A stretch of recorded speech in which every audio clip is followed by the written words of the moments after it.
नमस्कार दोस्तों, स्वागत है आप सभी का हमारे YouTube चैनल फ्यूचर गोल्स में। आज मैं आप लोगों को व्यंजन संधि पढ़ाने वाली हूँ। तो सबसे पहले जानेंगे कि व्यंजन संधि किसे कहते हैं। तो व्यंजन संधि किसे कहते हैं? दो व्यंजन वर्णों अर्थात जब व्यंजन वर्ण और व्यंजन वर्ण आपस में मिलते हैं तो उसमें जो विकार उत्पन्न होता है उसे व्यंजन संधि कहते हैं। व्यंजन वर्ण और स्वर वर्ण आपस में जब मिलते हैं तो जो विकार उत्पन्न होता है उसे भी व्यंजन संधि कहते हैं। तो व्यंजन संधि किसे कहते हैं? जब व्यंजन वर्ण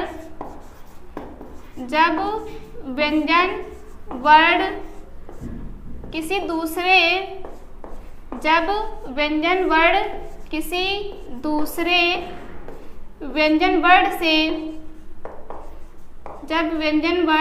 दूसरे व्यंजन वर्ण से मिलता है, किसी दूसरे व्यंजन वर्ण से मिलता है, वहाँ व्यंजन संधि होती है। व्यंजन संधि होती है। कौन सी संधि होती है? व्यंजन संधि होती है। और जब व्यंजन वर्ण किसी स्वर वर्ण से भी मिलता है तब भी व्यंजन संधि होती है। जब व्यंजन वर्ण और स्वर वर्ण भी मिलते हैं तब भी व्यंजन संधि होती है। और व्यंजन वर्ण मिलते हैं तब भी व्यंजन संधि होती है। व्यंजन वर्णों में व्यंजन संधि होती है।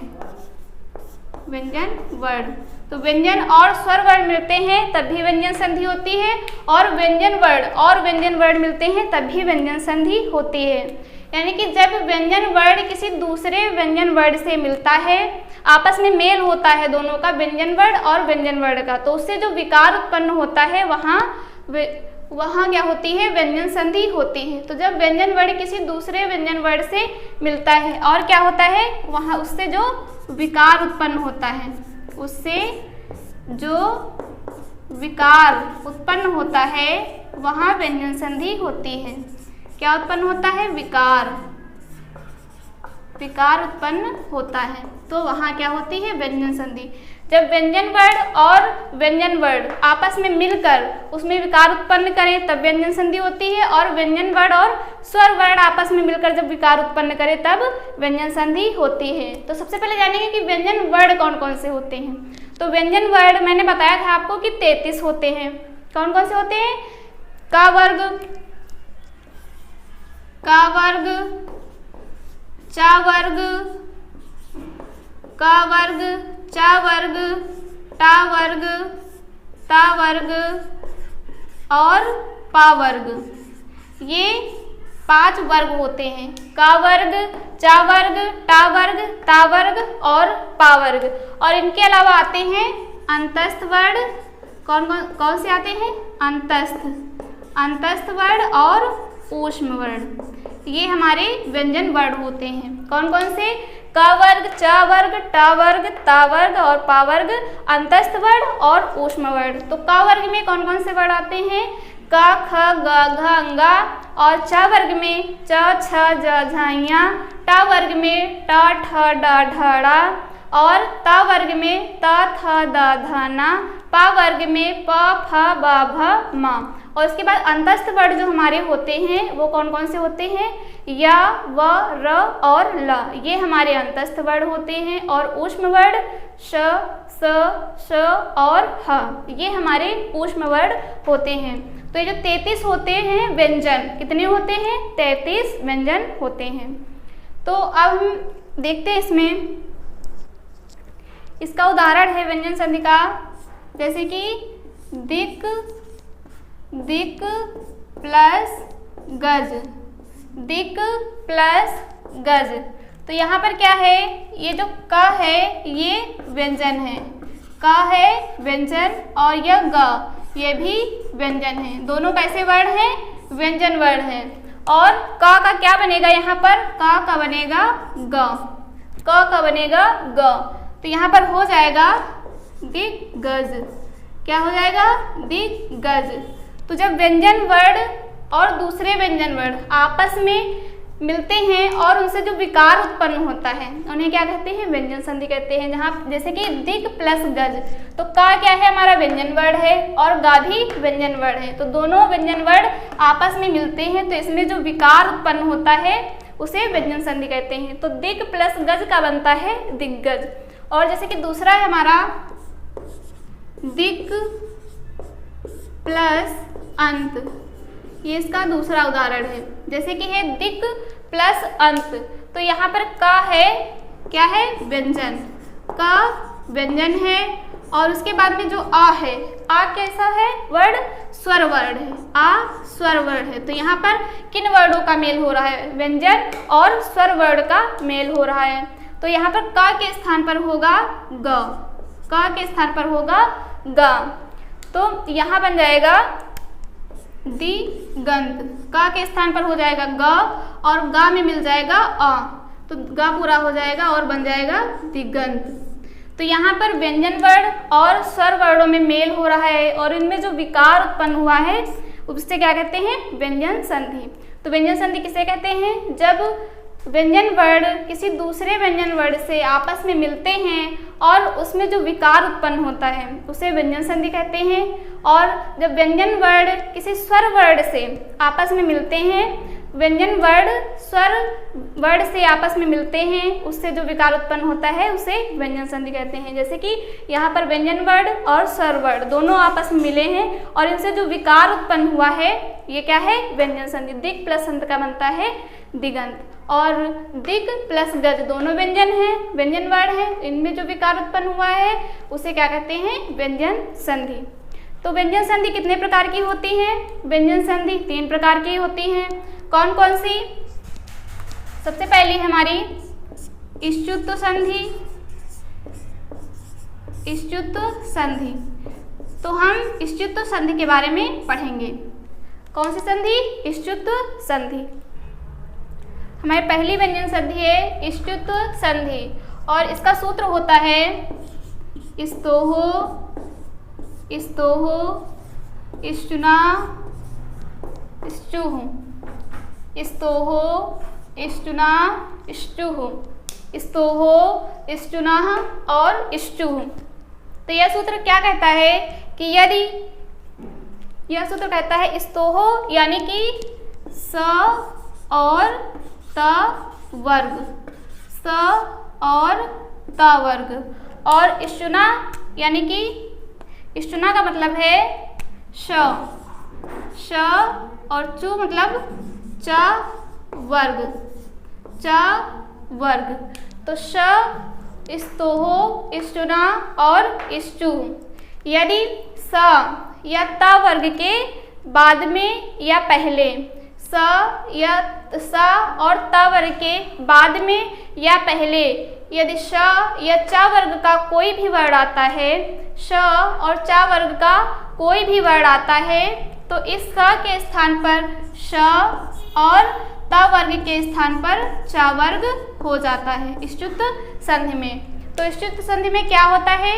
यदि स और त वर्ग के बाद में या पहले, स और त वर्ग के बाद में या पहले यदि श या च वर्ग का कोई भी वर्ण आता है तो स के स्थान पर श और त वर्ग के स्थान पर च वर्ग हो जाता है। किसमें? इष्टुत्व संधि में, इष्टुत्व संधि में।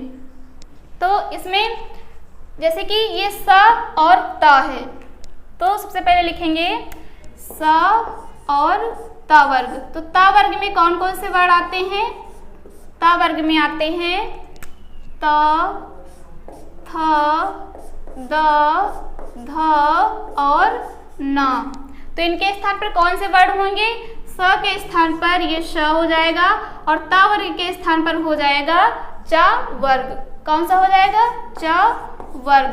और च वर्ग में कौन कौन से वर्ण आते हैं? च, छ, ज, झ और य। च, छ, ज, झ और य। तो हम कैसे जानेंगे कि किसके स्थान पर क्या लिखना है? तो ये जो हमारे स वर्ण है और त वर्ण है, स वर्ण है और त वर्ग है, स्तोह यानी स वर्ण और त वर्ग। तो ये हमारे कौन से वर्ण हैं, इन्हें हम दंत वर्ण बोलते हैं। क्यों बोलते हैं? क्योंकि स और ता वर्ग का उच्चारण स्थान दंत होता है। क्या होता है? दंत। इसका सूत्र होता है ऋतु लसानाम दंता, ऋतु लसानाम दंता। तो ये स है और ता वर्ग, तो इनका उच्चारण स्थान दंत होता है, इसलिए इन्हें दंत वर्ण बोला जाता है। और ये जो हमारा श है और चा वर्ग है, श और चा वर्ग, ये इनका उच्चारण स्थान क्या है? इचु यशानाम तालु, इचु यशानाम तालु।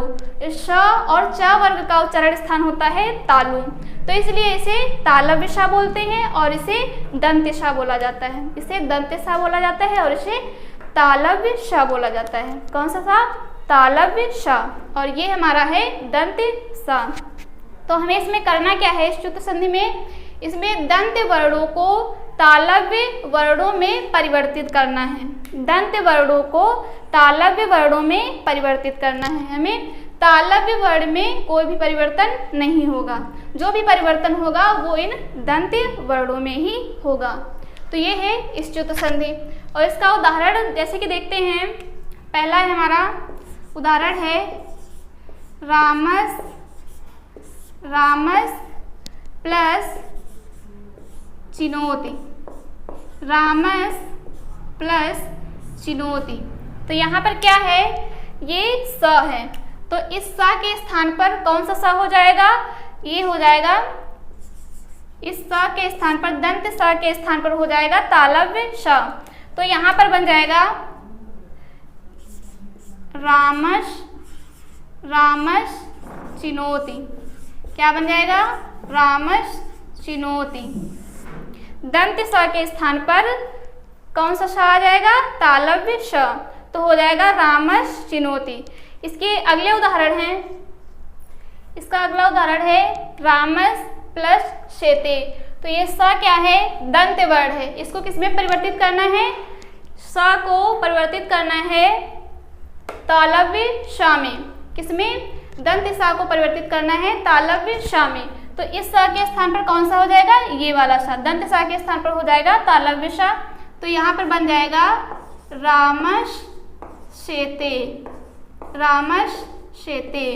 अगला है रामस प्लस च, तो यहाँ भी वही होगा और बन जाएगा रामस च, रामस च। अगला है उत प्लस चारणम। क्या है? उत प्लस चारणम। तो ता वर्ग के स्थान पर क्या हो जाता है? चा वर्ग, ता वर्ग के स्थान पर चा वर्ग हो जाता है। तो यहाँ पर क्या है? ता है, यहाँ पर ता है, तो ता के स्थान पर क्या हो जाएगा? च। तो यहाँ बन जाएगा उच्चारणम, उच्चारणम। क्या बन जाएगा? उच्चारणम। उसके बाद है भवत प्लस चरणम, भवत प्लस चरणम। तो यहाँ भी ता वर्ग का ता है, तो ता वर्ग के स्थान पर च वर्ग हो जाता है, तो ता के स्थान पर क्या हो जाएगा? च। तो यहाँ बन जाएगा भवत चरणम, भवत चरणम, भवत चरणम। इसके बाद अगला उदाहरण है उद प्लस ज्वलम, उद प्लस ज्वलम। तो उद का जो दा है वो क्या है? ता वर्ग का तीसरा वर्ण है। कौन सा है? ता वर्ग का तीसरा वर्ण है, ता, था और दा। तो इसको किसमें परिवर्तित करेंगे? इसको करेंगे हम उत, ता वर्ग का तीसरा है, और इसको परिवर्तित करेंगे चा वर्ग में। तो चा वर्ग का तीसरा वर्ण कौन सा होता है? च, छ और जा। तो यदि ता वर्ग का तीसरा वर्ण है तो उसको चा वर्ग के तीसरे वर्ण में ही परिवर्तित करेंगे। तो यहाँ पर हो जाएगा दा के स्थान पर क्या हो जाएगा? जा, दा के स्थान पर जा हो जाएगा। तो यहाँ बन जाएगा उज्ज्वलम, उज्ज्वलम। उसी प्रकार है अगला उदाहरण, जैसे कि एतद प्लस जननम, एतद प्लस जननम। तो यहाँ पर दा है, ये ता वर्ग का तीसरा वर्ण है, तो यहाँ पर चा वर्ग का तीसरा वर्ण लगेगा। तो हो जाएगा एतद, एतद जननम, एतद जननम। उसके बाद अगला उदाहरण है सत प्लस चरित्रम। तो ये ता है, ता वर्ग का पहला वर्ण है, तो ता के स्थान पर क्या हो जाएगा? चा वर्ग, यानी कि चा हो जाएगा। तो यहाँ हो जाएगा सत चरित्रम, सत चरित्रम। अब इसके बाद अगले उदाहरण देखते हैं। इसके बाद जैसे कि इसका अगला उदाहरण है यज प्लस नह, यज प्लस नह। तो यहाँ पर जो यज का ज है ये किस वर्ग का है? त वर्ग का, नहीं च वर्ग का। यज प्लस नह, तो ज जो है वो च वर्ग का है और नह जो है वो ता वर्ग का है। तो यहाँ पर क्या हुआ है? च वर्ग पहले आ गया है और त वर्ग बाद में आया है। तो लेकिन हमें ये याद रखना है कि हमें परिवर्तन जो करना है वो स में और त वर्ग में करना है। किसमें? स में और त वर्ग में करना है। तो ये जो ये ज है इसमें कोई परिवर्तन नहीं होगा। और जो न है ये किसका है? दंत्य वर्ण है, यानी ता वर्ग का वर्ण है। तो जो परिवर्तन होगा वो न में होगा। तो न क्या है? ता वर्ग का अंतिम वर्ण है, यानी कि 5वां त, थ, द, ध और न। तो इसके स्थान पर क्या हो जाएगा? च वर्ग। त वर्ग के स्थान पर होगा च वर्ग, च, छ, ज, झ और ञ। तो च वर्ग यानी कि त वर्ग का अंतिम वर्ण जो है वो च वर्ग का अंतिम वर्ण उसके स्थान पर हो जाता है। तो त वर्ग के स्थान पर च वर्ग होता है, त वर्ग का 5वां वर्ण है न और च वर्ग का 5वां वर्ण होता है ञ। तो न के स्थान पर क्या हो जाएगा? ञ हो जाएगा। ज के स्थान पर ञ हो जाएगा और यहाँ पर ज है। तो ज और ञ मिलकर क्या बनता है? ज और ञ मिलकर बनता है ज्ञ, जिसको बोलते हैं ज्ञ। तो ज और ञ मिलकर बनता है ज्ञ। तो यहाँ पर क्या हो जाएगा? यज्ञ, यज्ञ, ये बन जाएगा यज्ञ। एक बार फिर से समझ लेते हैं, यज प्लस न। तो यहाँ पर ज है और बाद में न है, ज पहले है और न बाद में है। तो हमने आपको बताया था अभी कि स्तो, स्टूना, स्टू यदि स या ता वर्ग के बाद में या पहले, बाद में या पहले यदि श यानी कि तालव्य श या च वर्ग आए तो ज यानी कि स वर्ग स और च वर्ग त वर्ग के स्थान पर स और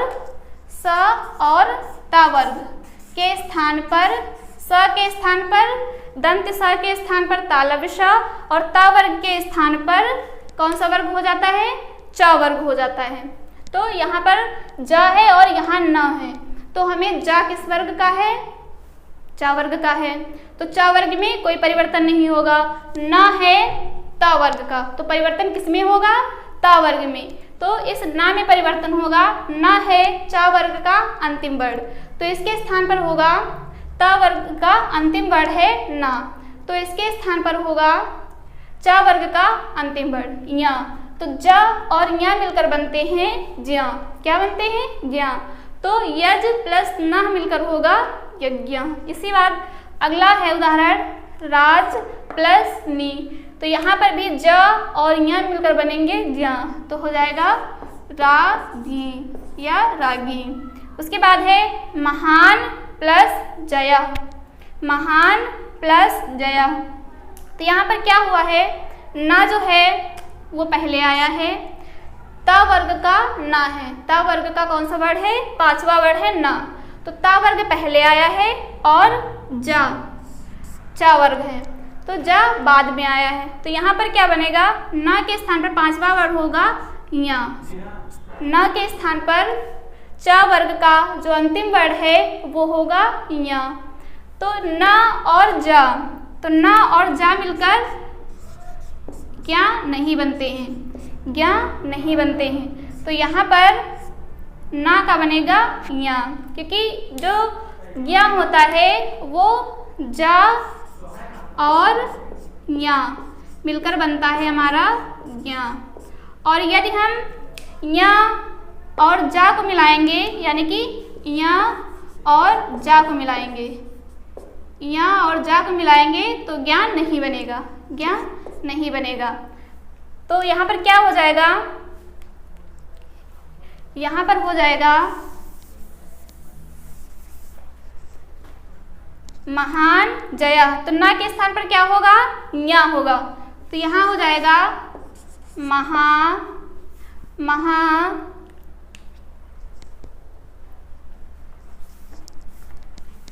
महान जया के स्थान पर हो जाएगा महा और न के स्थान पर होगा या और जया, महान जया, महान जया। उसके बाद अगला है सन प्लस चय।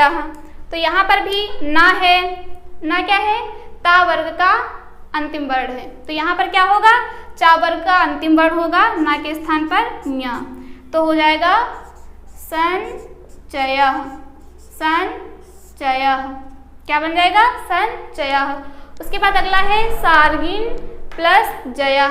तो यहाँ पर जो न है ये ता वर्ग का अंतिम वर्ण है, तो इसके स्थान पर क्या हो जाएगा, चा वर्ग का अंतिम वर्ण। तो यहाँ भी बन जाएगा, क्या बन जाएगा, सार्गिन जया, सार्गिन जया। इसके बाद है उद्यन प्लस झंकारा। तो यहाँ भी ना के स्थान पर यहाँ हो जाएगा, तो बन जाएगा उद्यन झंकारा, उद्यन झंकारा। तो ये हैं इष्टुत्व संधि के उदाहरण। इष्टुत्व संधि किसे कहते हैं, स्तोहो, इष्टुना, इष्टुः, स्तोहो, इष्टुना, इष्टुः। यदि स्तोहो स या ता वर्ग के बाद में यदि श यानी कि तालव्य शाय और चा वर्ग का कोई भी वर्ण हो तो उसके स्थान पर क्या हो जाता है, उसमें परिवर्तन जो होता है वो दंत वर्णों में होता है, स और ता वर्ग में। तो स और ता वर्ग के स्थान पर क्या होता है, श, यानी कि जो हमारा तालव्य श होता है वो दंत स के स्थान पर हो जाता है और ता वर्ग के स्थान पर चा वर्ग हो जाता है। ये है इष्टुत्व संधि। तो यदि आप लोगों को मेरा वीडियो पसंद आया हो तो प्लीज़ लाइक करें, ज़्यादा से ज़्यादा शेयर करें और सब्सक्राइब करें। धन्यवाद।